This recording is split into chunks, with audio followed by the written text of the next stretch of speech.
Hello and welcome to a fantastic video. Today we're going to be talking about McCulloch v. Maryland. This is a landmark Supreme Court case. So as we go through this case, I want you to make sure that you are completing the highlighted sections in this presentation. This will serve as your note-taking document for this case. All right, so starting off with the background of the case, what was really going on here? So the state of Maryland was getting mad because the federal government had created what was known as the Second Bank of the United States. And the Second Bank of the United States was a central bank. It was like our central finance institution for the country. So, the Second Bank of the United States, a couple of things you need to know about it. First, it was created by Congress. Okay, so it was created by a congressional action, which is kind of like having the weight of law. Okay, so it was created by Congress. And the second thing you need to know is that it was a bank that had a lot of different branches throughout the countries. Okay, so think about like First State Community Bank, right? There's the big branch in Farmington, and then there's a whole bunch of other different branches throughout our area. Same type of thing with the Second Bank of the United States. So one of the branches of this bank was actually in Maryland. It was in Baltimore, Maryland. Okay. So our next question here is, who is James McCulloch? So James McCulloch is actually the manager of the Second Bank of the United States that's in Baltimore, Maryland. Okay, so he's the guy in charge of the bank.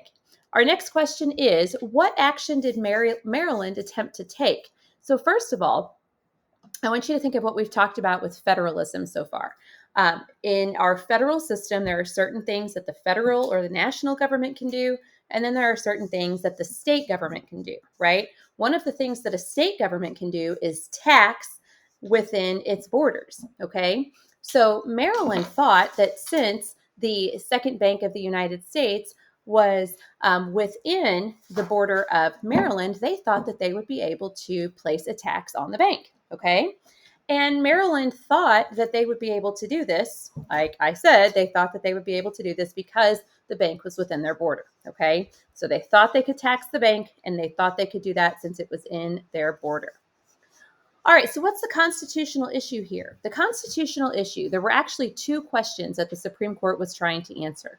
The first was whether or not Congress actually had the authority to create a national bank, because in the Constitution, it doesn't say anything about whether or not Congress can create a bank. Now, it says that Congress can do a lot of things dealing with money, like make money and spend money and borrow money and lend money and all of that kind of stuff.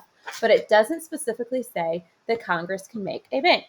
The second issue that the Supreme Court was looking at was whether or not the state of Maryland actually had the authority to tax a federal institution. Remember, the national bank, the Second Bank of the United States, is created by Congress. So the question was, can a state actually tax an institution created by the federal government? Okay, so I want you to type your prediction to both of these questions right here.